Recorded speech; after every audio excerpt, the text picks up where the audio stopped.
अकाल तख्त साहब दे गोलाबाजी करके कौन किहड़ा सिख कहूगा कि मैं अकाल तख्त साहब नाल खड़ा, जद तोप उहदे सामने उत्थे उन्होंने लाती हैगी आ। वो योधे जिहड़े खड़ के चले गए जरनैल सिंह वर्गे, उन्हां दियां लीहां ते इन्हां ने जो भी तुरदा सी वढ़ के मारिया हैगा। सो मैं समझदा हैगा धर्म तब्दील तां सब तो ज़्यादा स्टेट ने कीता हैगा। भारत ने मार के वढ़ के साडियां संस्थावां खत्म करके फोके बनाता सन। चोण होए नहीं ते आपां उदासी च बह गए। चोण कराउणा साडा मुढ़ला फर्ज है, असीं संघर्ष कर रहे हैं उहदे वास्ते। ते जद चोण होणगे, धिड़ां खड़ियां होणगीਆਂ, लोग कोशिश करके अगे वधणगे। असीं इन्नी मरी कौम तां है नहीं कि असीं दो धिड़ां नहीं बना सकदे। डुੱਲੇ दुੱਧ ਦੇ ਉੱਤੇ ਆਪਾਂ 100 ਵਾਰੀ ਰੋ ਲਈਏ, ਪਰ ਇਹ ਇਕੱਲੇ SGPC ਨਾਲ ਨਹੀਂ ਹੋਇਆ। ਇਹ ਜਦ ਮੁਸਲਿਮ ਪਾਕਿਸਤਾਨ ਔਰ ਹਿੰਦੁਸਤਾਨ ਦੀ ਵੰਡ ਹੋਈ ਸੀ, ਉੱਥੇ ਖਾਲਸੇ ਦਾ ਖਾਲਿਸਤਾਨ ਅਸੀਂ ਮੰਗਿਆ ਨਹੀਂ, ਸਿਰੇ ਪਹੁੰਚਾਈ ਨਹੀਂ ਗੱਲ। ਉਹ ਵੀ ਡੁੱਲਿਆ ਹੋਇਆ ਦੁੱਧ ਹੈ। ਸਭ ਤੋਂ ਜ਼ਿਆਦਾ ਧਰਮ ਪਰਿਵਰਤਨਾਂ ਉਦੋਂ ਹੋਈਆਂ ਜਦ ਇਹ ਹਿੰਦੂ ਸਰਕਾਰ ਨੇ ਸਾਡੇ ਉੱਤੇ ਹਮਲੇ ਕੀਤੇ ਆ। ਇੱਕ ਚੀਜ਼ ਲਾਗੂ ਕਰੋ ਭਾਜੀ, ਜੇ ਤੁਸੀਂ ਲੋਕਾਂ ਦੇ ਮਤ ਤੇ ਚੱਲਣਾ ਹੈਗਾ, ਫਿਰ ਕਸ਼ਮੀਰ 'ਚ ਰੈਫਰੈਂਡਮ ਕਰਾਓ, ਦੇਖੀਏ ਉਹ ਰਹਿਣਾ ਚਾਹੁੰਦੇ ਆ ਤੁਹਾਡੇ ਨਾਲ ਕਿ ਨਹੀਂ। ਅਸੀਂ ਘੱਟ ਗਿਣਤੀ ਹੋਣ ਦੇ ਨਾਤੇ ਉਰੇ ਇੱਕ ਫਸੇ ਹੋਏ ਹੈਗੇ ਆ, ਸਾਡੇ ਉੱਤੇ ਜ਼ਬਰ ਹੁੰਦਾ ਤੇ ਅਸੀਂ ਸਾਰੇ ਵਿਸ਼ਵ 'ਚ ਦੱਸਣਾ। ਪ੍ਰੋਫੈਸਰ ਪੂਰਨ ਸਿੰਘ ਸਤਰਾਂ ਲਿਖਦੇ ਨੇ, ਪੰਜਾਬ ਜਿਉਂਦਾ ਗੁਰਾਂ ਦੇ ਨਾਮ ਤੇ। ਪਰ ਗੁਰਾਂ ਦੇ ਨਾਮ ਦੇ ਉੱਪਰ ਵਸਣ ਵਾਲੇ ਪੰਜਾਬ ਦੇ ਸਾਹਮਣੇ ਦਰਪੇਸ਼ ਚੁਣੌਤੀਆਂ ਨੇ। ਮੁੱਖ ਤੌਰ ਤੇ ਮਸਲਾ ਇਹ ਜਿਹੜੀਆਂ ਸਿੱਖਾਂ ਦੇ ਵਿੱਚ तमाम ਮੁੱਖ ਤੌਰ ਤੇ ਸ਼੍ਰੋਮਣੀ ਗੁਰਦੁਆਰਾ ਪ੍ਰਬੰਧਕ ਕਮੇਟੀ ਦੀਆਂ ਚੋਣਾਂ ਨੂੰ ਲੈ ਕੇ ਗੱਲ ਕੀਤੀ ਜਾਂਦੀ ਹੈ। ਔਰ ਵੱਡਾ ਇੱਕ ਇਹ ਵੀ ਦੋਸ਼ ਲਗਾਇਆ ਜਾਂਦਾ ਕਿ ਜਦੋਂ ਤੋਂ 1947 ਵਿੱਚ ਭਾਰਤ ਅਤੇ ਪਾਕਿਸਤਾਨ ਦੀ ਵੰਡ ਹੋਈ ਹੈ ਔਰ ਭਾਰਤ ਸਰਕਾਰ ਨੇ ਪੰਜਾਬ ਦੇ ਵਿੱਚ ਵਸਣ ਵਾਲੇ ਸਿੱਖਾਂ ਦੇ ਨਾਲ ਜਾਂ ਭਾਰਤ ਦੇ ਵਿੱਚ ਵਸਣ ਵਾਲੇ ਸਿੱਖਾਂ ਦੇ ਨਾਲ ਇੱਕ ਮਤਰੇਈ ਮਾਂ ਵਾਲਾ ਸਲੂਕ ਕੀਤਾ ਹੈ। ਮੌਜੂਦਾ ਸਮੇਂ ਦੇ ਵਿੱਚ 19ਵੀਂ ਸਦੀ ਦੇ ਕਹਿ ਸਕਦੇ ਹਾਂ ਕਿ ਇੱਕ ਮਹਾਨ ਸਿੱਖ ਗਿਆਨੀ ਦਿੱਤ ਸਿੰਘ ਦੀ ਯਾਦ ਨੂੰ ਲੈ ਕੇ ਉਹਨਾਂ ਨੂੰ ਸਮਰਪਿਤ ਇੱਕ ਸੈਮੀਨਾਰ ਵੀ ਕੀਤਾ ਗਿਆ ਹੈ। ਔਰ ਮੌਜੂਦਾ ਸਮੇਂ ਦੇ ਵਿੱਚ ਜਿਹੜੇ ਮੁੱਖ ਮਸਲੇ ਨੇ ਪੰਜਾਬ ਦੇ ਸਾਹਮਣੇ, ਉਹਨਾਂ ਦੇ ਉੱਪਰ ਵਾਰਤਾਲਾਪ ਵੀ ਹੋਇਆ ਹੈ। ਸਾਡੇ ਨਾਲ ਸ਼੍ਰੋਮਣੀ ਅਕਾਲੀ ਦਲ ਅੰਮ੍ਰਿਤਸਰ ਤੋਂ ਸਰਦਾਰ ਇਮਾਨ ਸਿੰਘ ਮਾਨ ਨੇ, ਉਹਨਾਂ ਦੇ ਨਾਲ ਪੰਜਾਬ ਦੇ ਔਰ ਪੰਥ ਦੇ ਮੁੱਦਿਆਂ ਦੇ ਬਾਰੇ ਗੱਲਬਾਤ ਕਰਦੇ ਹਾਂ। ਮਾਨ ਸਾਹਿਬ, ਸਭ ਤੋਂ ਪਹਿਲਾਂ ਸਵਾਗਤ ਹੈ ਜੀ। ਵਾਹਿ ਖਾਲਸਾ ਵਾਹਿ ਫਤਿਹ। ਮਾਨ ਸਾਹਿਬ, ਸਭ ਤੋਂ ਪਹਿਲਾਂ ਗਿਆਨੀ ਦਿੱਤ ਸਿੰਘ ਦੀ ਸ਼ਖਸੀਅਤ ਦਾ ਵਿਖਿਆਨ ਸਟੇਜ ਤੋਂ ਕੀਤਾ ਗਿਆ, ਜਿਸ ਤਰੀਕੇ ਦੇ ਨਾਲ ਉਹਨਾਂ ਨੇ ਵਿਪਰਵਾਦ ਦੇ ਵਿਰੁੱਧ ਲੜਾਈ ਲੜੀ ਹੈ। ਔਰ ਮੌਜੂਦਾ ਸਮੇਂ ਦੇ ਵਿੱਚ ਅੱਜ ਉਹੀ ਸੰਕਟ ਪੈਦਾ ਹੋ ਰਹੇ ਨੇ, ਜਿਸ ਤਰੀਕੇ ਦੇ ਨਾਲ ਗਿਆਨੀ ਦਿੱਤ ਸਿੰਘ ਦੀ ਸਿੰਘ ਸਭਾ ਲਹਿਰ ਨੂੰ ਉਸ ਸਮੇਂ ਵਿੱਚ ਹੋਂਦ ਵਿੱਚ ਲੈ ਕੇ ਆਉਂਦੇ, ਜਦੋਂ ਵੱਡੀ ਤਾਦਾਦ ਦੇ ਵਿੱਚ ਧਰਮ ਦਾ ਪਰਿਵਰਤਨ ਹੋ ਰਿਹਾ ਸੀ। ਅੱਜ ਦੇ ਸਮੇਂ ਦੇ ਔਰ ਉਸ ਸਮੇਂ ਦੇ ਵਿੱਚ ਫ਼ਰਕ ਕੀ ਸਮਝਦੇ ਹੋ? ਬਹੁਤ ਤਰ੍ਹਾਂ ਜੋ ਉਹ ਸਮਾਂ ਸੀ ਉਹ ਮੁੜ ਦੁਹਰਾ ਰਿਹਾ ਹੈਗਾ। ਪਰ ਗਿਆਨੀ ਦਿੱਤ ਸਿੰਘ ਨੇ ਜਿਹੜਾ ਆਪਣਾ ਸੰਘਰਸ਼ ਸ਼ੁਰੂ ਕੀਤਾ ਸੀ, ਗਰੀਬ ਘਰ ਤੋਂ ਉੱਠ ਕੇ ਗੁਲਾਬਦਾਸੀਆਂ ਦੇ ਡੇਰੇ 'ਚ ਪਲ ਕੇ ਸਿੱਖਿਆ ਲੈ ਕੇ, ਉਹਨਾਂ ਨੇ ਫਿਰ ਸਮਝਿਆ ਸੀਗਾ, ਆਰੀਆ ਸਮਾਜੀ ਨਾਲ ਸੰਬੰਧ ਰੱਖਿਆ। ਉੱਥੇ ਦੇਖਿਆ ਕਿ ਕਿਵੇਂ ਉਹ ਨਿੰਦਦੇ ਆ ਗੁਰੂ ਸਾਹਿਬਾਨ ਨੂੰ ਤੇ ਸਾਡੇ ਗੁਰਬਾਣੀ ਨੂੰ। ਔਰ ਉੱਥੋਂ ਵੱਖਰਾ ਹੋ ਕੇ ਪ੍ਰੋਫੈਸਰ ਗੁਰਮੁਖ ਸਿੰਘ ਨਾਲ ਉਹਨਾਂ ਨੇ ਆਪਣਾ ਕੰਮ ਸ਼ੁਰੂ ਕੀਤਾ, ਜਿਹਦੇ ਵਿੱਚ ਖਾਲਸਾ ਅਖਬਾਰ ਦੇ ਵਿੱਚ ਉਹਨਾਂ ਨੇ ਲੇਖ ਲਿਖੇ, ਪ੍ਰੇਰਿਤ ਕੀਤਾ ਸਿੱਖਾਂ ਨੂੰ, ਉਹਨਾਂ ਨੂੰ ਆਪਣੇ ਗੁਰ ਇਤਿਹਾਸ ਨਾਲ ਜਾਣੂ ਕਰਾਇਆ। ਔਰ ਇਹੋ ਜਿਹੇ ਮੋਰਚਿਆਂ ਦੇ ਵਿੱਚ ਹਿੱਸਾ ਲਿੱਤਾ ਜਿਹਦੇ ਵਿੱਚ ਜਿਹੜੀਆਂ ਕੁੜੈਤਾਂ ਗੁਰਸਿੱਖੀ 'ਚ ਆਈਆਂ ਸੀਗੀਆਂ, ਚਾਹੇ ਉਹ ਸਾਡੇ ਗੁਰੂ ਜਿਹੜੇ ਬਾਬਾ ਬੇਦੀ ਗੁਰੂ ਸਾਹਿਬ ਦੇ ਤਾਬਿਆ ਬੈਠਦੇ ਹੁੰਦੇ ਸੀ, ਬਰਾਬਰਤਾ ਕਰਦੇ ਸੀ, ਉਹਦੇ ਵਿੱਚ ਵੱਡੇ ਜਿਹੜੇ ਧਨਾੜ ਬੰਦੇ ਸੀਗੇ, ਉਹਨਾਂ ਨੇ ਉਹਨਾਂ ਦੇ ਉੱਤੇ ਕੇਸ ਪਾਏ। ਉਹਨਾਂ ਦੀ ਆਰਥਿਕਤਾ ਬਹੁਤ ਹੱਦ ਤੱਕ ਉਹਨਾਂ ਨੇ ਖਤਮ ਕਰਤੀ। ਪਰ ਇਸ ਸ਼ਖਸ ਨੇ ਲਗਾਤਾਰ ਸੰਘਰਸ਼ ਕਰਦਿਆਂ ਹੋਇਆਂ ਉਹ ਲਾਹੌਰ ਦੀ ਸਿੰਘ ਸਭਾ ਨਾਲ ਸੰਬੰਧ ਰਿਹਾ, ਜਿਹੜਾ ਵਾਕਈ ਹੀ ਸਿੱਖੀ ਸੋਚ ਗਰੀਬਾਂ ਦੇ ਪੱਖ ਦੀ ਸੀਗੀ। ਉਹਦੇ ਵਿੱਚ ਇਹਨਾਂ ਨੇ ਆਪਣਾ ਸਮਾਂ ਬਤੀਤ ਕਰਕੇ ਇਹ ਆਪਾਂ ਨੂੰ ਇੱਥੇ ਤੱਕ ਪਹੁੰਚਾਇਆ ਕਿ ਸਾਡੀ ਇੱਕ ਜਮਹੂਰੀਅਤ ਪਸੰਦ ਸੰਸਥਾ ਸ਼੍ਰੋਮਣੀ ਗੁਰਦੁਆਰਾ ਪ੍ਰਬੰਧਕ ਕਮੇਟੀ ਲੈ ਸਕੀਏ। ਇਹਦੇ ਵਿੱਚ ਹਜੇ ਵੀ ਬਹੁਤ ਕੁੜੈਤਾਂ ਸੀਗੀਆਂ, ਹੁਣ ਵੀ ਹੈਗੀਆਂ। ਸਾਡੇ ਕਾਨੂੰਨ ਸਰਕਾਰਾਂ ਨੇ ਆਪਣੇ ਹੱਥ ਆਪਣੇ ਮਤਲਬ ਦੇ ਰੱਖੇ ਹੋਏ ਸੀਗੇ। ਗਿਆਨੀ ਦਿੱਤ ਸਿੰਘ ਨੇ ਇਹਦੇ ਬਰਖਲਾਫ ਵੀ ਬਹੁਤ ਆਪਣਾ ਪ੍ਰਚਾਰ ਕੀਤਾ ਕਿ ਇਹਦੇ ਵਿੱਚ ਤਬਦੀਲੀਆਂ ਆਉਣੀਆਂ ਚਾਹੀਦੀਆਂ, ਜਿਹੜੀਆਂ ਕਿ ਹੁਣ ਸਾਨੂੰ ਸਮਝ ਆਉਂਦੀਆਂ ਹੈਗੀਆਂ ਜਦ ਅਸੀਂ ਦੇਖਦੇ ਹਾਂ ਕਿ 11 ਸਾਲ ਸਾਡੇ ਗੁਰੂ ਘਰ ਦੇ ਚੋਣ ਨਹੀਂ ਹੋਏ। ਉਹੀ ਮੁੜ ਸੈਂਟਰ ਦੀ ਸਰਕਾਰ ਚੋਣ ਰੋਕ ਦਿੰਦੀ ਹੈ।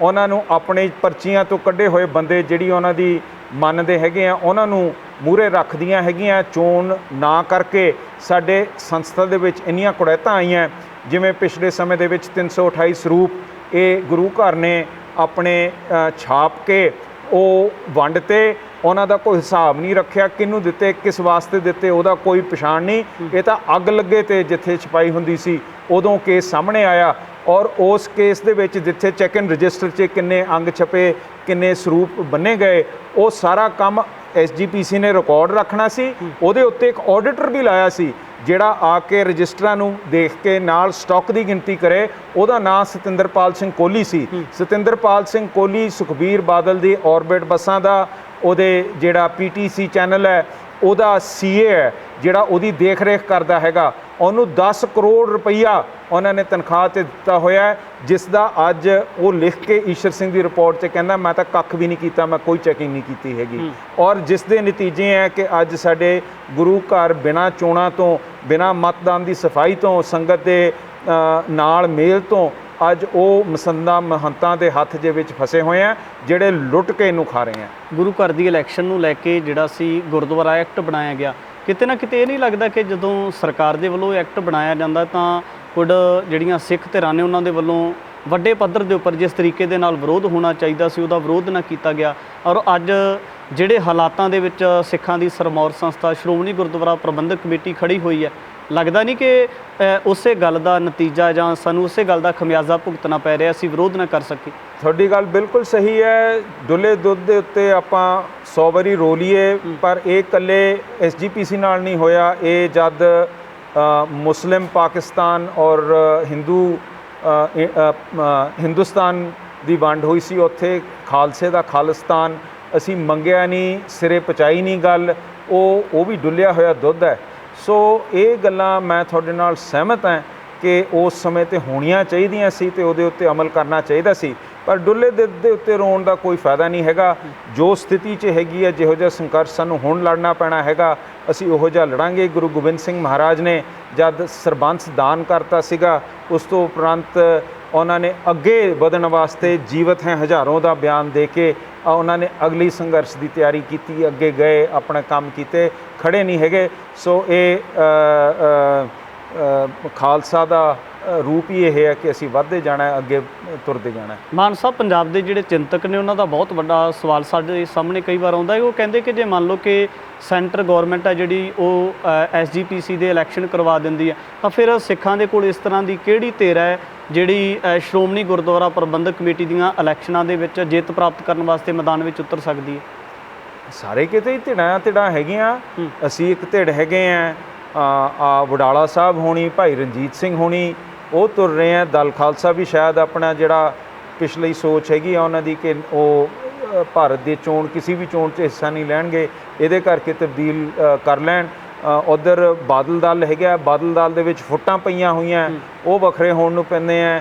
ਕਦੀ ਬ੍ਰਹਮਪੁਰਾ ਨਿਕਲ ਜਾਂਦਾ, ਕਦੀ ਢੀਂਡਸਾ ਨਿਕਲ ਜਾਂਦਾ ਹੈਗਾ। ਇਹ ਤਾਂ ਗੱਲ ਗਲਤ ਹੈ ਕਿ ਚੋਣ ਹੋਏ ਨਹੀਂ ਅਤੇ ਆਪਾਂ ਉਦਾਸੀ 'ਚ ਬਹਿ ਗਏ। ਚੋਣ ਕਰਾਉਣਾ ਸਾਡਾ ਮੁੱਢਲਾ ਫਰਜ਼ ਹੈ, ਅਸੀਂ ਸੰਘਰਸ਼ ਕਰ ਰਹੇ ਹਾਂ ਉਹਦੇ ਵਾਸਤੇ। ਅਤੇ ਜਦ ਚੋਣ ਹੋਣਗੇ, ਧਿਰਾਂ ਖੜੀਆਂ ਹੋਣਗੀਆਂ, ਲੋਕ ਕੋਸ਼ਿਸ਼ ਕਰਕੇ ਅੱਗੇ ਵਧਣਗੇ। ਅਸੀਂ ਇੰਨੀ ਮਰੀ ਕੌਮ ਤਾਂ ਹੈ ਨਹੀਂ ਕਿ ਅਸੀਂ ਦੋ ਧਿਰਾਂ ਨਹੀਂ ਬਣਾ ਸਕਦੇ। ਇਹ ਮਾਨ ਸਾਹਿਬ, ਇਹ ਨਹੀਂ ਲੱਗਦਾ ਕਿ ਜਿਹੜੀਆਂ ਪੰਥ ਪ੍ਰਤੀ ਸੁਹਿਰਦ ਧਿਰਾਂ ਨੇ ਕਿਤੇ ਨਾ ਕਿਤੇ ਉਹ ਵੱਖ-ਵੱਖ ਧੜਿਆਂ ਦੇ ਰੂਪ ਦੇ ਵਿੱਚ ਮੰਡੀਆਂ ਨਜ਼ਰ ਆਉਂਦੀਆਂ ਨੇ, ਆਪਸੀ ਕੁਝ ਮਤਭੇਦ ਲੱਗਦੇ ਨੇ, ਜੋ ਇੱਕ ਜਗ੍ਹਾ ਦੇ ਉੱਪਰ ਹੋ ਕੇ ਇੱਕ ਫਰੰਟ ਬਣਾ ਕੇ ਲੜਦੀਆਂ, ਤਾਂ ਲੱਗਦਾ ਨਹੀਂ ਕਿ ਜ਼ਿਆਦਾ ਪ੍ਰਭਾਵ ਪੈ ਸਕਦਾ ਇਹਦੇ ਨਾਲ? ਜ਼ਰੂਰ ਪੈ ਸਕਦਾ ਹੈਗਾ, ਪਰ ਇਤਿਹਾਸਿਕ ਤੌਰ 'ਤੇ ਕਈ ਵਾਰੀ ਇੱਕ ਧਿਰ ਜਿਹੜੀ ਆਜ਼ਾਦੀ ਲੈ ਕੇ ਆਉਂਦੀ ਹੈ ਉਹਦੀ ਪਾਰਟੀ ਹਾਵੀ ਹੁੰਦੀ ਹੈ। ਜਿਵੇਂ ਭਾਰਤ ਵਿੱਚ ਕਾਂਗਰਸ ਬੜੇ ਲੰਬੇ ਸਮੇਂ ਤੋਂ ਕੋਈ ਤੋੜ ਨਹੀਂ ਸੀ ਸਕਦਾ ਹੈਗਾ, ਉਹਦਾ ਵੀ ਸਮਾਂ ਆ ਗਿਆ ਹੈਗਾ। ਹੁਣ BJP ਐਂ ਲੱਗਦੀ ਹੈ ਕਿ ਉਹ ਨਹੀਂ ਟੁੱਟ ਸਕਦੀ ਹੈਗੀ, ਸਾਰਾ ਕੁਝ ਹੀ ਉਹਦਾ ਹੈਗਾ। ਸੋ ਇਹ ਨਿਰਾਸ਼ਤਾ ਵਾਲੀ ਕੋਈ ਸੋਚ ਨਹੀਂ ਹੈਗੀ ਕਿ ਇੱਕ ਮੂਹਰੇ ਸੀਗੇ, ਹੁਣ ਸਿੰਘ ਸਭਾ ਲਹਿਰ ਦੇ ਵਾਰਿਸ ਅਕਾਲੀ ਦਲ ਸੀਗੇ, ਉਹ ਲਗਾਤਾਰ ਤੁਰਦੇ ਆਏ ਹੈਗੇ ਆ। ਹੁਣ ਅਕਾਲੀ ਦਲ 'ਚ ਫਰਕ ਪਏ ਹੈ, ਅਸੀਂ ਆਪਣੀ ਸੋਚ ਅਧੀਨ ਤੁਰਦੇ ਹਾਂ, ਅਕਾਲੀ ਦਲ ਹੋਣ ਦੇ ਨਾਤੇ ਉਹ ਆਪਣੀ ਸੋਚ ਸੈਂਟਰ ਤੇ RSS ਨਾਲ ਤੁਰਦੇ ਹੈਗੇ ਆ। ਸੋ ਇਹ ਤਾਂ ਸਮਾਂ ਹੈ, ਇਹ ਤਬਦੀਲੀਆਂ ਲਿਆਉਂਦਾ ਰਹਿੰਦਾ। ਸਿੰਘ ਸਭਾ ਲਹਿਰ ਦੇ ਮੋਢੀ ਗਿਆਨੀ ਦਿੱਤ ਸਿੰਘ ਦਾ ਤੁਸੀਂ ਅੱਜ ਦਿਨ ਮਨਾਇਆ, ਉਹਨਾਂ ਦੀ ਸ਼ਖਸੀਅਤ ਦਾ ਵਿਖਿਆਨ ਕੀਤਾ, ਯਾਦ ਕੀਤਾ ਗਿਆ ਉਹਨਾਂ ਨੂੰ। ਅੱਜ ਹਾਲਾਤ ਉਹੀ ਬਣੇ ਹੋਏ ਆ, ਤਾਂ ਅੱਜ ਧਰਮ ਪਰਿਵਰਤਨ ਦਾ ਮੁੱਖ ਤੌਰ ਤੇ ਈਸਾਈਆਂ ਨੂੰ ਲੈ ਕੇ ਮਸਲਾ ਬਣਿਆ ਹੋਇਆ ਹੈ, ਉਹੀ ਹਾਲਾਤ ਫਿਰ ਦੁਬਾਰਾ ਬਣਦੇ ਜਾ ਰਹੇ, ਤਾਂ ਇਹਦੇ ਵਿੱਚ ਜ਼ਿੰਮੇਦਾਰ ਕਿਸ ਨੂੰ ਮੰਨਦੇ ਹੋ? ਮੇਰਾ ਖਿਆਲ ਜ਼ਿੰਮੇਵਾਰੀ ਤੇ ਅਸਲੀਅਤ ਇਹ ਹੈ, ਸਭ ਤੋਂ ਜ਼ਿਆਦਾ ਧਰਮ ਪਰਿਵਰਤਨਾਂ ਉਦੋਂ ਹੋਈਆਂ ਜਦ ਇਹ ਹਿੰਦੂ ਸਰਕਾਰ ਨੇ ਸਾਡੇ ਉੱਤੇ ਹਮਲੇ ਕੀਤੇ ਆ। 1984 'ਚ ਜਦ ਸਾਡੇ ਟਾਇਰਸ ਪਾ ਕੇ ਗਲਾਂ 'ਚ ਬੀਬੀਆਂ ਦਾ ਰੇਪ ਕਰਕੇ, ਬੱਚੇ ਮਾਰ ਕੇ, ਮਾਵਾਂ ਨੇ ਖੁਦ ਫੜ ਕੇ ਦਿੱਲੀ ਆਪਣੇ ਬੱਚਿਆਂ ਦੇ ਕੇਸ ਵੱਢੇ ਆ, ਕੇਸ ਕਤਲ ਕੀਤੇ ਆ ਕਿ ਤੁਸੀਂ ਕਿਉਂ ਨਾ ਸਿੱਖੋ। ਪੰਜਾਬ ਪੁਲਿਸ ਦੇਖ ਲਓ, ਜਦ ਦਾ ਹੀ DGP ਸੁਮੇਧ ਸੈਣੀ ਹੋਰ ਸੀਗੇ, ਸਾਰੇ ਸਿੱਖ ਆਪਣੇ ਦਾੜੀਆਂ ਕਤਲ ਕਰਕੇ ਪੇਸ਼ ਆਉਂਦੇ ਆ। ਜੇ ਅੱਗੇ ਵਧਣਾ ਹੈਗਾ ਕੋਈ ਵੀ ਇਹਨਾਂ ਦਾ ਅਫਸਰ ਤੁਸੀਂ ਦੇਖ ਲਓ, ਸਾਬਤ ਸਰੂਪ ਚੰਨ ਮਿਲਣਗੇ ਤੁਹਾਨੂੰ, ਸਾਰਿਆਂ ਨੇ ਆਪਣੇ ਕੇਸ ਕਤਲ ਕੀਤੇ ਹੋਏ ਆ। ਸਭ ਤੋਂ ਜ਼ਿਆਦਾ ਧਰਮ ਤਬਦੀਲੀ ਇਹ ਦੇਸ਼ ਦੇ ਜਬਰ ਨੇ ਸਿੱਖਾਂ ਨੂੰ ਆਪਣੇ ਸਿੱਖੀ ਤੋਂ ਵਾਂਝਾ ਕਰਕੇ ਪਤਿਤ ਜਾਂ ਜਮਾਂ ਹੀ ਵਾਲ ਕਟਾ ਕੇ ਕਿਸੇ ਹੋਰ ਧਰਮ 'ਚ ਤਬਦੀਲ ਕਰਨ 'ਚ ਇਹ ਸਟੇਟ ਨੇ ਕੀਤਾ ਹੈਗਾ। ਦੂਸਰੇ ਪੱਖੋਂ ਇਹਨਾਂ ਨੇ ਸਾਡੀਆਂ ਜਿਹੜੀਆਂ ਸੰਸਥਾਵਾਂ ਚੱਲਦੀਆਂ, SGPC ਦੀ ਚੋਣ ਨਾ ਕਰਾ ਕੇ, ਸਾਡਾ ਪ੍ਰਚਾਰ ਨਾ ਹੋਣ ਦੇਣ ਕਰਕੇ, ਸਾਡੇ ਵਿੱਚ ਇਹੋ ਜਿਹੇ ਬੰਦੇ ਵਾੜ ਕੇ ਜਿਹੜੇ ਆਪਣੇ ਗੁਰੂ ਘਰ ਨੂੰ ਲੁੱਟ ਕੇ ਖਾ ਰਹੇ ਹੈ ਔਰ ਜਿਹੜਾ ਗੁਰੂ ਕੀ ਗੋਲਕ ਗਰੀਬ ਦੇ ਮੂੰਹ ਦੇ ਰਾਹੀਂ ਰਾਜ ਨਹੀਂ ਕਰ ਰਹੇ ਹੈਗੇ, ਜਿਹੜਾ ਆਪਣਾ ਨਿੱਜ ਫਾਇਦਾ ਦੇਖ ਰਹੇ ਹੈ, ਜਿਨ੍ਹਾਂ ਨੇ ਪ੍ਰਚਾਰ ਆਪਣਾ ਤਾਂ ਗੁਰੂ ਘਰ ਦਾ ਕਿੱਥੇ ਕਰਨਾ ਸੀ, ਆਪਣਾ ਬਣਾ ਲਿਆ PTC ਚੈਨਲ, ਉੱਥੇ ਖੜਾ ਕਰਤਾ। ਅੱਜ ਹਰੇਕ ਧਰਮ ਆਪਣੇ ਪ੍ਰਚਾਰਕਾਂ ਦੇ ਚੈਨਲ ਖੋਲ੍ਹਦਾ ਹੈ। ਈਸਾਈ ਚੈਨਲ ਮਿਲ ਜਾਣਗੇ, ਹਿੰਦੂ ਚੈਨਲ ਮਿਲ ਜਾਣਗੇ, ਪਰ ਸਿੱਖ ਚੈਨਲ ਨਹੀਂ ਮਿਲਦਾ ਹੈਗਾ, ਕਿਉਂਕਿ ਇਹਨਾਂ ਨੇ ਜਾ ਕੇ ਉਹ PTC ਦਾ, ਗੁਰਬਾਣੀ ਦਾ ਕਬਜ਼ਾ, ਹਰਿਮੰਦਰ ਸਾਹਿਬ ਦਾ, ਸਾਡੇ ਕੀਰਤਨ ਦਰਬਾਰ ਦੇ ਇਹਨਾਂ ਨੇ ਕਬਜ਼ੇ ਕਰਕੇ ਹਰੇਕ ਦਰਸ਼ਕ ਉਹਦੇ ਨਾਲ ਜੁੜਦਾ ਹੈ। ਆਪਣੇ ਦਰਸ਼ਕ ਵਧਾ ਕੇ ਆਪਣੇ ਐਡਵਰਟਾਈਜ਼ਮੈਂਟ ਦੇ ਰੇਟ, ਪੈਸਾ ਇਹਨਾਂ ਨੇ ਕਮਾਉਣ ਵਾਸਤੇ ਇੱਕ ਗੁਰੂ ਘਰ ਦੇ ਸਾਧਨ ਬਣਾਏ ਨਹੀਂ ਹੈਗੇ। ਫਿਰ ਜਦ ਆਪਾਂ ਗਰੀਬਾਂ ਦੀ ਕੋਈ ਧਰਮ ਤਬਦੀਲੀ ਹੁੰਦੀ ਹੈ, ਉਹਦੇ ਉੱਤੇ ਆਪਾਂ ਉਹ ਘੱਟ ਗਿਣਤੀਆਂ ਦੇ ਉੱਤੇ ਰੌਲਾ ਪਾ ਦਿੰਦੇ ਹਾਂ। ਪਰ ਅਸੀਂ ਇਸ ਗੱਲ ਤੋਂ ਤਾਂ ਅੰਨੇ ਹੋ ਗਏ ਕਿ ਮੁੱਖ ਧਾਰਾ ਨੇ ਸਾਡੇ ਧਰਮ ਨੂੰ ਰਫਾ ਦਫਾ ਕਰਤਾ। ਸਭ ਤੋਂ ਜ਼ਿਆਦਾ ਤਬਦੀਲੀ ਇਹਨੇ ਕੀਤੀ ਹੈ, ਇਹਨੇ ਮਾਰ ਕੇ ਵੱਢ ਕੇ ਜਾਨੋਂ ਮਾਰਿਆ ਸਾਨੂੰ। ਆਹ ਦੇਖੋ, ਅਕਾਲ ਤਖਤ ਸਾਹਿਬ ਦੇ ਗੋਲਾਬਾਜੀ ਕਰਕੇ ਕਿਹੜਾ ਸਿੱਖ ਕਹੂਗਾ ਕਿ ਮੈਂ ਅਕਾਲ ਤਖਤ ਸਾਹਿਬ ਨਾਲ ਖੜਾ, ਜਦ ਤੋਪ ਉਹਦੇ ਸਾਹਮਣੇ ਉੱਥੇ ਉਹਨਾਂ ਨੇ ਲਾਤੀ ਹੈਗੀ ਆ। ਉਹ ਯੋਧੇ ਜਿਹੜੇ ਖੜ ਕੇ ਚਲੇ ਗਏ, ਜਰਨੈਲ ਸਿੰਘ ਵਰਗੇ, ਉਹਨਾਂ ਦੀਆਂ ਲੀਹਾਂ ਤੇ ਇਹਨਾਂ ਨੇ ਜੋ ਵੀ ਤੁਰਦਾ ਸੀ ਵੱਢ ਕੇ ਮਾਰਿਆ ਹੈਗਾ। ਸੋ ਮੈਂ ਸਮਝਦਾ ਹੈਗਾ ਧਰਮ ਤਬਦੀਲ ਤਾਂ ਸਭ ਤੋਂ ਜ਼ਿਆਦਾ ਸਟੇਟ ਨੇ ਕੀਤਾ ਹੈਗਾ। ਪਿਛਲੇ ਸਮੇਂ ਦੇ ਦਰਮਿਆਨ ਸਿੱਖਾਂ ਦੇ ਵੱਲੋਂ ਇੱਕ ਮੰਗ ਉੱਠੀ ਸੀ ਕਿ ਜਿਹੜਾ PTC ਚੈਨਲ ਆ ਉਹਦੇ ਦਰਮਿਆਨ ਗੁਰਬਾਣੀ ਦੇ ਪ੍ਰਸਾਰਣ ਤੋਂ ਬਾਅਦ ਲੱਚਰਤਾ ਦਿਖਾਈ ਜਾਂਦੀ ਹੈ। ਜਿਹੜੇ PTC ਚੈਨਲ ਨੂੰ ਮੁੱਖ ਤੌਰ ਤੇ ਹੈਂਡਲ ਕਰਨ ਵਾਲੇ ਲੋਕ ਨੇ, ਉਹਨਾਂ ਦੇ ਉੱਪਰ ਬਹੁਤ ਵੱਡੇ ਇੱਕ ਤਰ੍ਹਾਂ ਦੇ ਨਾਲ ਕਹਿ ਸਕਦੇ ਕਿ ਦੋਸ਼ ਲੱਗੇ ਸਨ, ਜਿਸ ਤੋਂ ਬਾਅਦ ਸਿੱਖ ਜਥੇਬੰਦੀਆਂ ਦੇ ਵਿੱਚ ਵੱਡੇ ਪੱਧਰ ਦੇ ਉੱਪਰ ਵਿਦਰੋਹ ਹੋਇਆ, ਤਾਂ ਸ੍ਰੀ ਅਕਾਲ ਤਖਤ ਸਾਹਿਬ ਤੇ ਮਸਲਾ ਪੁੱਜਾ। ਤਾਂ ਜਥੇਦਾਰ ਸਾਹਿਬ ਨੇ ਕਿਹਾ ਸੀ ਸ਼੍ਰੋਮਣੀ ਗੁਰਦੁਆਰਾ ਪ੍ਰਬੰਧਕ ਕਮੇਟੀ 1 ਮਹੀਨੇ ਦੇ ਵਿੱਚ ਦੱਸੇ ਕਿ ਉਹ ਕਿਸ ਤਰੀਕੇ ਦੇ ਨਾਲ ਕਦੋਂ ਚੈਨਲ ਸ਼ੁਰੂ ਕਰਨ ਜਾ ਰਹੇ, ਤੇ 1 ਮਹੀਨੇ ਦਾ ਸਮਾਂ ਦਿੱਤਾ ਗਿਆ ਸੀ, ਤਕਰੀਬਨ 4 ਮਹੀਨੇ ਤੋਂ ਉੱਪਰ ਦਾ ਸਮਾਂ ਹੋ ਗਿਆ। ਲੋਕਾਂ ਦੇ ਵਾਸਤੇ ਜਾਂ ਗੁਰੂ ਕੀ ਜਿਹੜੀ ਸੰਗਤ ਆ ਉਹਨਾਂ ਵਾਸਤੇ ਹੁਕਮ ਹੋਰ ਤਰੀਕੇ ਦਾ ਕਿ ਜਥੇਦਾਰ ਸਾਹਿਬ ਦਾ ਹੁਕਮ ਆਇਆ ਤਾਂ ਇਹਨੂੰ ਲਾਗੂ ਕੀਤਾ ਜਾਵੇ, ਪਰ ਸ਼੍ਰੋਮਣੀ ਗੁਰਦੁਆਰਾ ਪ੍ਰਬੰਧਕ ਕਮੇਟੀ ਜਥੇਦਾਰ ਦੇ ਹੁਕਮ ਨੂੰ ਲਾਗੂ ਕਿਉਂ ਨਹੀਂ ਕਰ ਸਕੀ?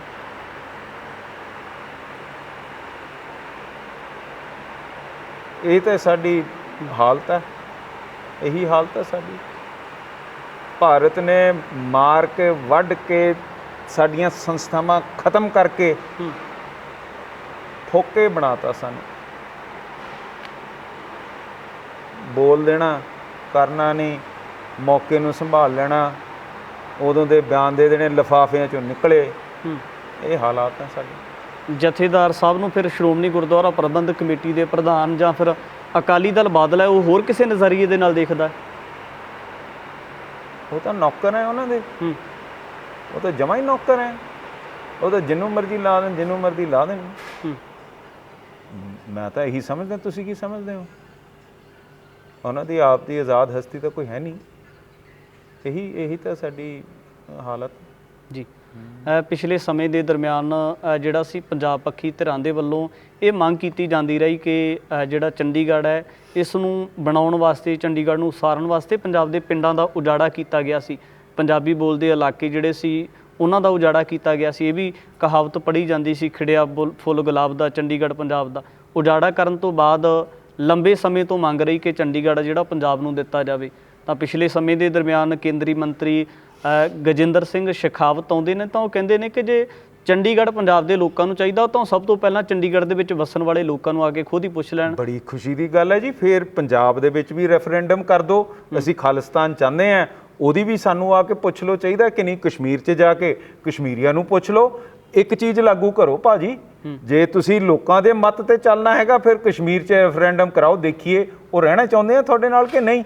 ਜੇ ਚੰਡੀਗੜ੍ਹ ਵਾਲੇ ਨਹੀਂ ਨੂੰ ਪੁੱਛਣਾ ਤੁਸੀਂ ਰਹਿਣਾ ਚਾਹੁੰਦੇ ਹੋ ਕਿ ਨਹੀਂ, ਫਿਰ ਕਸ਼ਮੀਰ ਵਾਲੇ ਨੂੰ ਪੁੱਛ ਲਓ, ਸਿੱਖਾਂ ਨੂੰ ਪੁੱਛ ਲਓ ਤੇ ਆਪਾਂ ਆਪਣੇ ਰਾਹ ਚੱਲੀਏ। ਠੀਕ ਹੈ ਸ਼ੇਖਾਵਤ ਸਾਹਿਬ, ਸਾਨੂੰ ਮਨਜ਼ੂਰ ਹੈ, ਕਰਾ ਦਿਓ ਰੈਫਰੈਂਡਮ ਜਿਵੇਂ ਯੂਕੇ ਨੇ ਸਕਾਟਲੈਂਡ 'ਚ ਕਰਾਇਆ ਸੀਗਾ। ਕਸ਼ਮੀਰ 'ਚ ਜਾ ਕੇ ਪੁੱਛ ਲਓ ਕਿ ਭਾਈ ਤੁਸੀਂ ਰਹਿਣਾ ਚਾਹੁੰਦੇ ਹੋ ਕਿ ਨਹੀਂ। ਜਿਹੜੀ ਪੰਜਾਬ ਦੇ ਅੰਦਰ ਉਹ ਦੋ ਗਲੇ ਐ, ਪੰਜਾਬ ਦੇ ਅੰਦਰ ਨਵੀਂ ਹੈਗੀ ਆ ਬਹੁਮਤ, ਇਹਨਾਂ ਕੋਲ ਇੰਨੀ ਮੈਜੋਰਿਟੀ ਹੈ, ਕੁਝ ਵੀ ਕਹਿ ਲੈਣ ਇਹਨਾਂ ਨੂੰ ਕੋਈ ਫਰਕ ਨਹੀਂ ਪੈਂਦਾ ਹੈਗਾ। ਵੱਡਾ ਇੱਕ ਮਤਦਾਨ ਪੰਜਾਬ ਦੇ ਲੋਕਾਂ ਦਾ ਲਿਆ, ਉਹਨਾਂ ਨੇ ਫਤਵਾ ਦਿੱਤਾ ਪੰਜਾਬ ਦੇ ਲੋਕਾਂ ਨੇ ਆਮ ਆਦਮੀ ਪਾਰਟੀ ਨੂੰ, ਤਾਂ ਉਹਨਾਂ ਦਾ ਜਿਹੜਾ ਇਹਦੇ ਉੱਪਰ ਸਟੈਂਡ ਕੀ ਹੋ ਸਕਦਾ ਫਿਰ? ਉਹਦੇ ਬਾਅਦ ਫਿਰ ਸਰ ਸਿਮਰਨਜੀਤ ਸਿੰਘ ਮਾਨ ਨੂੰ ਦਿੱਤਾ, ਉਹਨਾਂ ਦਾ ਸਟੈਂਡ ਕਲੀਅਰ ਹੈ ਜੀ। ਤਾਂ ਕੀ ਲੱਗਦਾ ਕਿ ਹੁਣ ਬਿਲਕੁਲ ਆਪਣੀ ਆਜ਼ਾਦ ਹਸਤੀ ਨੂੰ ਮੰਨਣਗੇ, ਉਹ ਆਪਣੀ ਆਜ਼ਾਦੀ ਚਾਹਣਗੇ। ਜੇ ਆਪਾਂ ਦੂਜੇ ਪਾਸੇ ਗੱਲ ਕਰੀਏ ਤਾਂ ਨਾਲ ਹੀ ਜ਼ਿਕਰ ਕਰਦੇ ਨੇ ਕਿ ਬੰਦੀ ਸਿੰਘਾਂ ਦੀ ਰਿਹਾਈ ਦੀ ਮੰਗ ਲੰਬੇ ਸਮੇਂ ਤੋਂ ਉੱਠਦੀ ਰਹੀ ਹੈ। ਫਤਿਹਗੜ੍ਹ ਸਾਹਿਬ ਤੋਂ ਇੱਕ ਬਹੁਤ ਵੱਡਾ ਇਕੱਠ ਰਾਜਪਾਲ ਭਵਨ ਦੇ ਕੋਲ ਪੁੱਜਿਆ ਸੀ, ਤਾਂ ਬੰਦੀ ਸਿੰਘਾਂ ਦੀ ਰਿਹਾਈ ਨੂੰ ਲੈ ਕੇ ਮੰਗ ਉੱਠਦੀ ਰਹੀ ਹੈ। ਤਾਂ ਉਹ ਕਹਿੰਦੇ ਨੇ ਕਿ ਅਜੇ ਤੱਕ ਸੈਂਟਰ ਸਰਕਾਰ ਦੇ ਕੋਲ ਬੰਦੀ ਸਿੰਘਾਂ ਦੀ ਸੂਚੀ ਨਹੀਂ ਗਈ। ਝੂਠ ਬੋਲਦੇ ਨੇ ਜਾਂ ਮਨ ਦੇ ਵਿੱਚ ਫਰੇਬ ਹੈ? ਝੂਠ, ਇਹ ਬਿਲਕੁਲ ਝੂਠ ਬੋਲ ਰਹੇ ਹੈਗੇ ਆ। ਕਿੰਨੀ ਵਾਰੀ ਸਰਕਾਰਾਂ ਨੇ ਇਹਨਾਂ ਨੂੰ ਭੇਜੀ ਹੋਈ ਹੈ, ਕਿੰਨੀ ਵਾਰੀ ਅਪੀਲਾਂ ਇਹਨਾਂ ਨੂੰ ਗਈ ਹੈ। ਮੈਨੂੰ ਦੱਸੋ ਜਿਹੜਾ ਇਕੱਠ ਉੱਥੇ ਰਾਜਪਾਲ ਕੋਲੇ ਗਿਆ ਸੀ, ਉੱਥੇ ਕੋਈ ਭੰਗੜਾ ਪਾ ਕੇ ਆਇਆ ਸੀ? ਉਹਨਾਂ ਨੇ ਲਿਸਟ ਦਿੱਤੀ ਸੀ ਕਿ ਜੇ ਆਹ ਸਾਡੇ ਬੰਦੇ ਆ ਤੇ ਇਹਨਾਂ ਨੂੰ ਰਿਹਾ ਕਰੋ। ਕਿਉਂ ਰਿਹਾ ਕਰੋ? ਪਹਿਲੀ ਗੱਲ ਤਾਂ ਇਹ ਹੈ ਕਿ ਉਸ ਸਮੇਂ ਦੇ ਵਿੱਚ ਸਿੱਖਾਂ ਦਾ ਜੈਨੋਸਾਈਡ ਹੋਇਆ ਸੀ, ਜਿਹੜਾ ਰਾਜਨਾਥ ਸਿੰਘ ਨੇ 2014 ਵਿੱਚ ਆਪ ਖੁਦ ਕਬੂਲ ਕੀਤਾ ਸੀ ਬਤੌਰ ਹੋਮ ਮਿਨਿਸਟਰ। ਔਰ ਸਾਡੇ ਉੱਤੇ ਬੇਅੰਤ ਵਰਗੇ ਬੁੱਚੜ ਜਿਨ੍ਹਾਂ ਨੇ KPS ਗਿੱਲ ਦੀ ਫੋਰਸ, ਅਜ਼ਾਰ ਆਲਮ ਸਮੇਤ ਸੈਣੀ, ਅਨੂਪ ਸੰਧੂ ਵਰਗੇ ਸਾਡੇ ਉੱਤੇ ਬਰਸਾਏ ਸੀ, ਜਿਨ੍ਹਾਂ ਨੇ ਸ਼ਰੇਆਮ ਐਕਸਟਰਾ ਜੁਡੀਸ਼ੀਅਲ ਕਿਲਿੰਗਸ ਕੀਤੀਆਂ ਤੇ ਕਤਲੇਆਮ ਕੀਤੇ ਹੈਗੇ ਆ। ਤੇ ਉਸ ਮਾਹੌਲ ਦੇ ਵਿੱਚ ਜਿਹੜੇ ਸਿੰਘਾਂ ਨੇ ਇਹ ਜਿਹੜੀ ਬੁੱਚੜਬਾਜੀ ਚੱਲੀ ਸੀ ਉਹਦੇ ਬਰਖਲਾਫ ਹਥਿਆਰ ਚੱਕੇ, ਉਹ 6ਵੇਂ ਪਾਤਸ਼ਾਹ ਸਾਨੂੰ ਬਿਲਕੁਲ ਇਸ ਗੱਲ ਦੀ ਆਗਿਆ ਦਿੰਦੇ ਆ ਕਿ ਤੁਹਾਡਾ ਗੈਰ ਕਾਨੂੰਨ ਕਤਲ ਕਰਨਾ, ਤੁਹਾਡਾ ਸ਼ਿਕਾਰ ਖੇਡਣਾ ਇਹ ਗਲਤ ਹੈ। ਤੇ ਉਹਨਾਂ ਨੇ ਉਸ ਸੋਚ ਔਰ ਉਸ ਕਾਨੂੰਨ ਅਧੀਨ ਉਹਨਾਂ ਨੇ ਆਪਣੇ ਐਕਸ਼ਨ ਕੀਤੇ ਸੀਗੇ। ਜਦ ਉਹਨਾਂ ਨੇ ਕੀਤੇ, ਉਹਨਾਂ ਨੇ ਸਜ਼ਾ ਇਸ ਦੇਸ਼ ਦੀ ਭੁਗਤੀ ਹੈਗੀ ਹੈ। ਸਜ਼ਾ ਉਸ ਹੱਦ ਤੱਕ ਭੁਗਤੀ ਹੈ ਜਿਹੜਾ ਹੋਰ ਕਿਸੇ ਨੂੰ ਨਹੀਂ ਮਿਲਦੀ ਹੈਗੀ। ਉਹਨਾਂ ਨੇ 32 ਸਾਲ ਕੱਢੇ ਆ, 12 ਸਾਲ 18 ਸਾਲ ਦੇ ਵਿੱਚ ਰਿਹਾਈ ਹੋ ਜਾਂਦੀ ਹੁੰਦੀ ਹੈ। ਉਹਨਾਂ ਨੇ ਸਮੇਂ ਤੋਂ ਜ਼ਿਆਦਾ ਟਾਈਮ ਕੱਢਿਆ ਹੈਗਾ। ਜੇ ਤੁਸੀਂ ਹੋਰ ਕੌਮਾਂ ਦੇ ਬੰਦਿਆਂ ਨੂੰ ਦੇਖੋ, ਹੋਰ ਧਰਮਾਂ ਨੂੰ ਦੇਖੋ, ਤਾਂ ਉਹਦੇ ਵਿੱਚ ਉਹਨਾਂ ਨੂੰ ਨਾਲ ਦੀ ਨਾਲ ਰਿਹਾ ਕੀਤਾ ਜਾਂਦਾ ਕਿਉਂਕਿ ਉਹ ਪੰਡਿਤ ਹੈ, ਬਾਹਮਣ ਹੈ, ਤੇ ਅਸੀਂ ਹੁਣ ਸ਼ੂਦਰ ਇਸ ਦੇਸ਼ ਦੇ ਹੈਗੇ। ਸੋ ਇਹ ਸਾਰੀਆਂ ਚੀਜ਼ਾਂ ਨੂੰ ਦੇਖ ਕੇ ਇਹ ਰਿਹਾਈ ਹੋਣੀ ਚਾਹੀਦੀ ਹੈਗੀ ਹੈ। ਇਹ ਮੈਂ ਤਾਂ ਹੋਰ ਗੱਲ ਪੁੱਛਦਾ ਜੀ, ਲਿਸਟ ਕਿਹਦੇ ਕੋਲੇ ਹੋਊਗੀ? ਸਾਡੇ ਕੋਲੇ ਤਾਂ ਹੈ ਕਿਉਂਕਿ ਸਾਨੂੰ ਦਰਦ ਹੈ, ਪਰ ਜਿਹਨੇ ਫੜੇ ਆ, ਜਿਹਨੇ ਅੰਦਰ ਕੀਤੇ ਆ, ਜਿਹੜੀ ਸਰਕਾਰ ਹੈ ਉਹਨੂੰ ਨਹੀਂ ਪਤਾ ਹੈਗਾ ਕਿ ਉਹਦੇ ਕੋਲੇ ਕੌਣ ਹੈਗਾ ਕੌਣ ਨਹੀਂ, ਫਿਰ ਰੱਖੇ ਕਿਹਨੂੰ? ਐ ਵੀ ਬੇਵਕੂਫ ਸ਼ਦਾਈਆਂ ਵਾਲੀਆਂ ਗੱਲਾਂ ਕਰਦੇ ਆ। ਮਾਨ ਸਾਹਿਬ ਇੰਡੀਅਨ ਲਾਅ ਬਾਰੇ ਨੌਲੇਜ ਰੱਖਦੇ ਹੋ, ਤਾਂ ਕੀ ਲੱਗਦਾ ਕਿ ਜਿਹੜਾ ਇੰਡੀਅਨ ਲਾਅ ਹੈ ਉਹ ਇਹ ਕਿਹੜੀ ਗੱਲ ਨੂੰ ਦਰਸਾਉਂਦਾ ਕਿ ਜਿਹੜੇ ਲੋਕ ਭਾਰਤ ਸਰਕਾਰ ਦੇ ਵੱਲੋਂ ਦਿੱਤੀ ਹੋਈ ਸਜ਼ਾਵਾਂ ਨੂੰ ਪੂਰੀਆਂ ਕਰ ਚੁੱਕੇ ਆ, ਉਹਨਾਂ ਨੂੰ ਅਜੇ ਤੱਕ ਰਿਹਾ ਫਿਰ ਕਿਉਂ ਨਹੀਂ ਕੀਤਾ ਜਾ ਰਿਹਾ? ਜਿਹੜਾ ਕਾਨੂੰਨ ਹੈ ਉਹ ਤਾਂ ਕਹਿੰਦਾ 5 ਸਾਲ ਬਾਅਦ ਚੋਣ ਹੋਣੇ ਚਾਹੀਦੇ ਆ। ਇੱਕ ਵਾਰੀ 25 ਸਾਲ ਕਰਤੇ, ਇੱਕ ਵਾਰੀ 12 ਸਾਲ ਕਰਤੇ, ਹੁਣ 11 ਸਾਲ ਕਰਤੇ।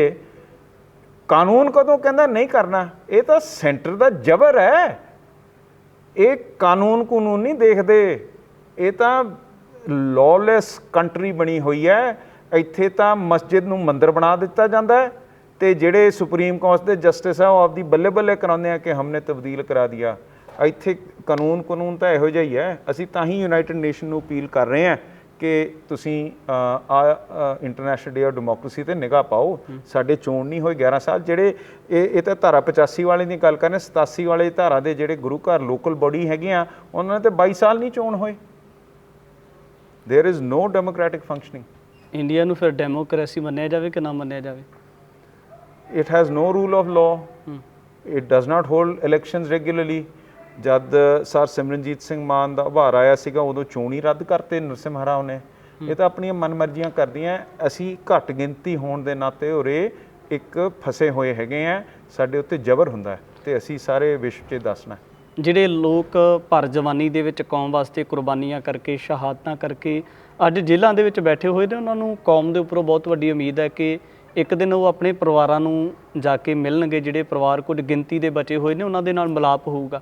ਪਰਿਵਾਰ ਵੀ ਆਸ ਦੀ ਕਿਰਨ ਲੈ ਕੇ ਆਪਣੇ ਘਰਾਂ ਦੇ ਵਿੱਚ ਬੈਠੇ ਹੋਏ ਨੇ, ਸੰਘਰਸ਼ ਕਰਦੇ ਨਜ਼ਰ ਆਉਂਦੇ। ਕੀ ਲੱਗਦਾ ਕਿ ਫਿਰ ਬੰਦੀ ਸਿੰਘਾਂ ਦੀ ਰਿਹਾਈ ਵਾਸਤੇ ਕਿਸ ਤਰੀਕੇ ਦਾ ਸਿੱਖ ਜਥੇਬੰਦੀਆਂ ਦੇ ਵੱਲੋਂ ਜਾਂ ਜਿਹੜੀਆਂ ਪੰਥ ਪ੍ਰਸਤ, ਪੰਜਾਬ ਪ੍ਰਸਤ ਧਿਰਾਂ ਨਜ਼ਰ ਆਉਂਦੀਆਂ ਨੇ, ਕਿਸ ਤਰ੍ਹਾਂ ਦਾ ਸੰਘਰਸ਼ ਕੀਤਾ ਜਾਣਾ ਚਾਹੀਦਾ ਉਹਨਾਂ ਵੱਲੋਂ? ਅਸੀਂ ਤਾਂ ਹਰੇਕ ਸੰਘਰਸ਼ 'ਚ ਤੁਰਦੇ ਹਾਂ ਜੀ। ਜੇ ਉਦਣ ਮਾਰਚ ਹੋਇਆ ਉਦਣ ਵੀ ਅਸੀਂ ਗਏ, ਜੇ SGPC ਨੇ ਇਹਨਾਂ ਦੇ ਪੱਖ 'ਚ ਰੱਖਿਆ ਉੱਥੇ ਵੀ ਅਸੀਂ ਹਾਜ਼ਰ ਹੋ ਗਏ। ਸਾਡੀ ਤਾਂ ਇਹਨਾਂ ਨਾਲ ਸੋਚ ਹੈ। ਅਸੀਂ ਚਾਹੁੰਦੇ ਹਾਂ ਕਿ ਇਹ ਬਾਹਰ ਆਉਣ। ਤੁਸੀਂ ਪਰਿਵਾਰਾਂ ਦੀ ਗੱਲ ਕੀਤੀ ਹੈ, ਪਰ ਬਹੁਤਾਂ ਦੇ ਤਾਂ ਖਤਮ ਵੀ ਹੋ ਗਏ, ਕੁਛ ਰਹਿ ਹੀ ਨਹੀਂ ਗਿਆ ਹੈਗਾ। ਸੋ ਬਹੁਤ ਇਹ ਮਾੜੀ ਸੋਚ ਹੈ। ਇਹਦੇ ਬਾਰੇ ਤਾਂ ਹੁਣ ਆਪਾਂ ਸਾਰਿਆਂ ਸਿੱਖਾਂ ਨੂੰ ਮਿਲ ਕੇ ਕੁਛ ਕਰਨਾ ਪੈਣਾ। ਅਸੀਂ ਲੱਗੇ ਹੋਏ ਹਾਂ ਇਸ 'ਤੇ। ਹਾਂਜੀ ਜੀ, 15 ਸਤੰਬਰ ਦਾ ਪ੍ਰੋਗਰਾਮ ਦਿੱਤਾ ਜਮਹੂਰੀਅਤ ਬਹਾਲ ਨੂੰ ਲੈ ਕੇ, ਤਾਂ ਕਿਸ ਤਰੀਕੇ ਦਾ ਪੈਂਤੜਾ ਉਲੀਕਾ ਹੋਇਆ ਤੁਸੀਂ? ਅਸੀਂ ਹੁਣ ਸਾਰੇ ਕਿਤੇ ਸਿੱਖਾਂ ਨੂੰ ਕਹਿ ਰਹੇ ਹਾਂ ਕਿ ਜਿਹੜੇ ਚਾਹੁੰਦੇ ਹਾਂ ਕਿ ਆਪਾਂ ਤਬਦੀਲ ਕਰੀਏ ਜਿਹੜਾ ਮੌਜੂਦਾ ਸਿਸਟਮ ਹੈਗਾ ਗੁਰੂ ਘਰ ਦਾ, ਅਸੀਂ ਆਪਣੇ ਗੁਰਸਿੱਖੀ ਦੇ ਪੱਖ ਦੇ ਉੱਥੇ ਬੰਦੇ ਲੈ ਕੇ ਆਈਏ। ਅਸੀਂ ਉੱਥੇ ਕੋਈ ਅੱਛੀ ਜਮਹੂਰੀਅਤ ਸੰਸਥਾ ਖੜੀ ਕਰੀਏ। ਅਸੀਂ ਆਪਣੇ ਕਾਨੂੰਨ ਨੂੰ ਤਬਦੀਲ ਕਰਕੇ 5 ਸਾਲ ਦੀ ਮਜਬੂਰੀ ਲੈ ਕੇ ਆਈਏ। ਅਕਾਲ ਤਖਤ ਸਾਹਿਬ ਦੀ ਸੰਸਥਾ ਨੂੰ ਵਿਸ਼ਵ ਪੱਧਰ 'ਤੇ ਚੋਣ ਕਰਾਈਏ। ਇਹੋ ਜਿਹੀਆਂ ਤਬਦੀਲੀਆਂ ਲੈ ਕੇ ਆਈਏ ਜਿਹਦੇ ਨਾਲ ਗੁਰੂ ਘਰ ਵਾਕਈ ਗੁਰੂ ਕੀ ਗੋਲਕ ਗਰੀਬ ਦੇ ਮੂੰਹ ਦਾ ਇੱਕ ਪ੍ਰਦਰਸ਼ਨ ਹੋਏ, ਜਿਹਦੇ ਵਿੱਚ ਸਾਡੇ ਸਿਹਤ ਸੇਵਾਵਾਂ ਗਰੀਬ ਗੁਰੂ ਘਰਾਂ ਦੇ ਵਿੱਚ ਟੈਲੀਮੈਡੀਸਨ ਰਾਹੀਂ ਜਿਹੜੇ ਸਿੱਖ ਡਾਕਟਰ ਹੈ ਉਹ ਆਪਣੇ ਮਰੀਜ਼ਾਂ ਨੂੰ ਦੇਖ ਸਕਣ।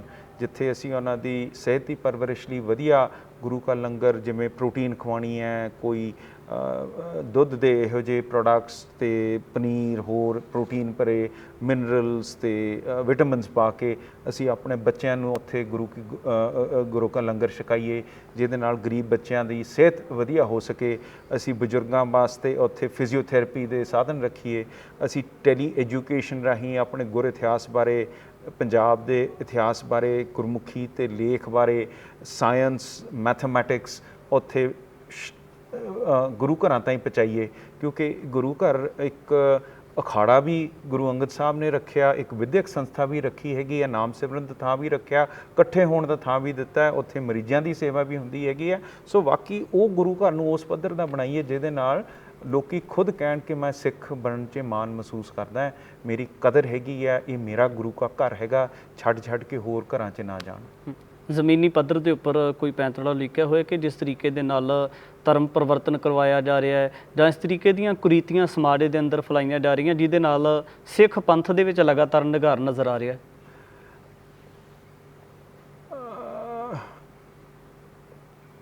ਮੈਂ ਤਾਂ ਸੋਚਦਾ ਗੁਰੂ ਨਾਨਕ ਸਾਹਿਬ, ਗੁਰੂ ਅੰਗਦ ਸਾਹਿਬ, ਗੁਰੂ ਅਮਰਦਾਸ ਸਾਹਿਬ ਮਹਾਰਾਜ, ਹਰੇਕ ਗੁਰੂ ਸਾਹਿਬਾਨਾਂ ਨੇ ਸਾਨੂੰ ਰਾਹ ਦਿਖਾਇਆ ਕਿ ਕਿਵੇਂ ਸੰਗਤਾਂ ਨੂੰ ਜੋੜਨਾ ਹੈ।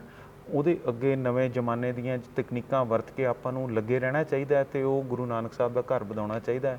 ਸੋ ਇਹੀ ਅਸੀਂ ਸੋਚ ਰਹੇ ਹੈਗੇ ਹਾਂ, ਇਹਦੇ ਉੱਤੇ ਕੰਮ ਕਰ ਰਹੇ ਹਾਂ, ਇਹੋ ਜਿਹੇ ਸੰਸਥਾਵਾਂ 'ਤੇ ਇਕੱਠ ਕਰ ਰਹੇ ਹਾਂ ਅਤੇ ਕੋਸ਼ਿਸ਼ ਕਰ ਰਹੇ ਹਾਂ। ਜਿਹੜੇ ਵਿਦੇਸ਼ ਦੇ ਵਿੱਚ ਬੈਠੇ ਹੋਏ ਲੋਕ ਨੇ, ਜਿਹੜੇ ਸਿੱਖੀ ਦੇ ਨਾਲ, ਪੰਜਾਬ ਦੇ ਨਾਲ ਮੁਹੱਬਤ ਰੱਖਦੇ ਨੇ, ਸਨੇਹ ਰੱਖਦੇ ਨੇ ਦਿਲ ਤੋਂ, ਉਹਨਾਂ ਵਾਸਤੇ ਸੁਨੇਹਾ ਕੀ ਹੈ ਤੁਹਾਡੇ ਵੱਲੋਂ? ਪਹਿਲਾਂ ਤਾਂ ਉਹਨਾਂ ਦਾ ਧੰਨਵਾਦ ਕਰਦਾ ਜਿਨ੍ਹਾਂ ਨੇ ਸਿੱਖੀ ਦਾ ਬੂਟਾ ਲੈ ਕੇ ਉਸ ਸੰਸਥਾਵਾਂ ਅਤੇ ਥਾਵਾਂ 'ਤੇ ਜਾ ਕੇ ਬੀਜਿਆ ਹੈਗਾ ਜਿੱਥੇ ਉਹ ਇਕੱਲੇ ਹੁੰਦੇ ਹੈਗੇ ਆ। ਕਿਸੇ ਨੌਜਵਾਨ ਸਿੱਖ ਮੁੰਡੇ ਕੁੜੀ ਨੂੰ ਆਪਣਾ ਜੂੜਾ ਬਣ ਕੇ ਸਕੂਲ 'ਚ ਜਾਣਾ, ਉੱਥੇ ਕੋਈ ਸਿਆਣੇ ਨਾ, ਕੋਈ ਉਹਨਾਂ ਨੂੰ ਚੰਗਾ ਮਾੜਾ ਕਹੇ, ਉਹ ਸਾਰਾ ਕੁਝ ਸਹਿ ਕੇ ਤਾਂ ਵੀ ਆਪਣੇ ਗੁਰੂ ਘਰ ਉੱਥੇ ਪ੍ਰਫੁੱਲਿਤ ਹੈਗੇ ਆ, ਉੱਥੇ ਤੋਰ ਰਹੇ ਆ। ਬਹੁਤ ਬਹੁਤ ਤੁਹਾਡਾ ਧੰਨਵਾਦ ਜਿਹੜਾ ਤੁਸੀਂ ਗੁਰਸਿੱਖੀ ਨੂੰ ਉੱਥੇ ਜਾ ਕੇ ਵਸਾਤਾ। ਪਹਿਲੀ ਬੇਨਤੀ ਇਹ ਹੈ। ਦੂਜੀ ਹੈ ਕਿ ਆਪਣੇ ਸਾਥ ਸੰਬੰਧੀ ਹਰੇਕ ਨੂੰ ਕਹੋ ਕਿ ਅਸੀਂ 15 ਤਰੀਕ ਨੂੰ ਜਾ ਕੇ ਹਰਿਮੰਦਰ ਸਾਹਿਬ, ਜਿਹੜੇ ਵੀ ਤੁਹਾਡੇ ਉਹਦੇ ਰਿਸ਼ਤੇਦਾਰ ਆ, ਉੱਥੇ ਇਕੱਠੇ ਹੋਈਏ, ਸ਼ਾਂਤਮਈ, ਅਮਨ ਪਸੰਦ, ਜਮਹੂਰੀਅਤ ਪਸੰਦ ਤਰੀਕੇ ਨਾਲ ਆਪਾਂ ਆਪਣੇ ਹੱਕ ਮੰਗੀਏ। ਔਰ ਜਿਹੜੇ ਤੁਹਾਡੇ ਉੱਥੇ ਦੇ ਰਿਪਰੈਜ਼ੈਂਟੇਟਿਵਸ ਹੈਗੇ ਆ, ਤੁਹਾਡੇ ਉੱਥੇ ਸਟੇਟ ਲੈਜਿਸਲੇਚਰਸ ਹੈਗੇ ਆ, ਤੁਹਾਡੇ ਉੱਥੇ ਫੈਡਰਲ ਲੈਜਿਸਲੇਚਰਸ ਹੈਗੇ ਆ, ਸੈਨੇਟਰਸ ਹੈਗੇ ਆ, ਉਹਨਾਂ ਨੂੰ ਇਸ ਹਾਲਾਤ ਦੀ, ਇਹ ਤਰਸ ਦੀ ਹਾਲਾਤ ਸਿੱਖੀ ਦੀ ਚਿੱਠੀਆਂ ਲਿਖੋ। ਯੂਨਾਈਟਿਡ ਨੇਸ਼ਨ ਦੇ ਸਾਹਮਣੇ ਅਸੀਂ ਇਕੱਠ ਰੱਖਿਆ ਹੈਗਾ, ਉੱਥੇ ਪਹੁੰਚੋ, ਉੱਥੇ ਅਸੀਂ ਆਪਣੀ ਇਹੀ ਗੱਲਬਾਤ ਪੇਸ਼ ਕਰਨੀ ਹੈਗੀ ਹੈ। ਲੰਡਨ ਅਸੀਂ ਪੇਸ਼ ਕਰਨੀ ਹੈਗੀ ਹੈ, ਕੈਪੀਟਲ ਹਿੱਲ ਵਾਸ਼ਿੰਗਟਨ DC 'ਚ ਅਸੀਂ ਪੇਸ਼ ਕਰਨੀ ਹੈਗੀ ਹੈ, ਬਰਸਲਸ 'ਚ ਪੇਸ਼ ਕਰਨੀ ਹੈਗੀ ਹੈ। ਸਾਰੇ ਕਿਤੇ ਬੋਲੋ ਕਿ ਸਾਡੇ ਨਾਲ ਕੀ ਹੋ ਰਿਹਾ। ਪੰਜਾਬ ਅਤੇ ਪੰਥ ਦੇ ਹੱਕਾਂ ਵਾਸਤੇ ਸ਼੍ਰੋਮਣੀ ਅਕਾਲੀ ਦਲ ਅੰਮ੍ਰਿਤਸਰ ਦੇ ਵੱਲੋਂ ਅੱਜ ਵਾਰਤਾਲਾਪ ਵੀ ਕੀਤਾ ਗਿਆ ਔਰ ਵੱਡੀ ਗੱਲ ਹੈ ਗਿਆਨੀ ਦਿੱਤ ਸਿੰਘ ਜਿਹੜੇ ਕਿ ਇੱਕ ਸਦੀ ਪਹਿਲਾਂ ਇਸ ਸਮਾਜ ਦੇ ਵਿੱਚ ਵਿਚਰੇ ਔਰ ਉਹਨਾਂ ਨੇ ਇੱਕ ਕਹਿ ਸਕਦੇ ਹਾਂ ਕਿ ਜਿਹੜਾ ਸਮਾਜ ਦੀ ਨਜ਼ਰ ਦੇ ਵਿੱਚ ਦਲਿਤ ਸਮਾਜ ਵਜੋਂ ਦੇਖੇ ਜਾਂਦੇ ਲੋਕ ਨੇ ਔਰ ਉਸ ਘਰ ਦੇ ਵਿੱਚ, ਉਸ ਪਰਿਵਾਰ ਦੇ ਵਿੱਚੋਂ ਜਨਮ ਲੈ ਕੇ ਜਿਹੜੀਆਂ ਸਿੱਖ ਪੰਥ ਦੇ ਦਰਪੇਸ਼ ਤਮਾਮ ਚੁਣੌਤੀਆਂ ਸਨ ਉਹਨਾਂ ਦੇ ਹੱਲ ਵਾਸਤੇ ਉਹਨਾਂ ਨੇ ਆਪਣਾ ਜੀਵਨ ਵੀ ਲੇਖੇ ਲਾਇਆ। ਆਉਣ ਵਾਲੇ ਸਮੇਂ ਦੇ ਵਿੱਚ ਇਹ ਦੇਖਣਾ ਹੋਵੇਗਾ ਕਿ ਕਿਸ ਤਰੀਕੇ ਦੇ ਨਾਲ ਸਿੱਖ ਜਥੇਬੰਦੀਆਂ ਦੇ ਵੱਲੋਂ, ਪੰਥ ਅਤੇ ਪੰਜਾਬ ਪ੍ਰਸਤ ਲੋਕਾਂ ਦੇ ਵੱਲੋਂ ਕਿਸ ਤਰੀਕੇ ਦੇ ਨਾਲ ਜਿਹੜੀਆਂ ਵਧੀਕੀਆਂ ਭਾਰਤ ਸਰਕਾਰ ਦੇ ਵੱਲੋਂ ਪੰਜਾਬ ਦੇ ਲੋਕਾਂ ਦੇ ਨਾਲ ਮੌਜੂਦਾ ਸਮੇਂ ਦੇ ਵਿੱਚ ਵੀ ਕੀਤੀਆਂ ਜਾ ਰਹੀਆਂ ਨੇ, ਉਹਨਾਂ ਵਾਸਤੇ ਕਿਸ ਤਰੀਕੇ ਦਾ ਪੈਂਤੜਾ ਉਲੀਕਿਆ ਜਾ ਰਿਹਾ ਹੈ। ਆਉਣ ਵਾਲੇ ਸਮੇਂ ਦੇ ਵਿੱਚ ਤਮਾਮ ਪੱਖ ਲੈ ਕੇ ਹਾਜ਼ਰ ਹੋਵਾਂਗਾ। ਧੰਨਵਾਦ। ਵਾਹਿਗੁਰੂ ਜੀ ਕਾ ਖਾਲਸਾ, ਵਾਹਿਗੁਰੂ ਜੀ ਕੀ ਫਤਿਹ।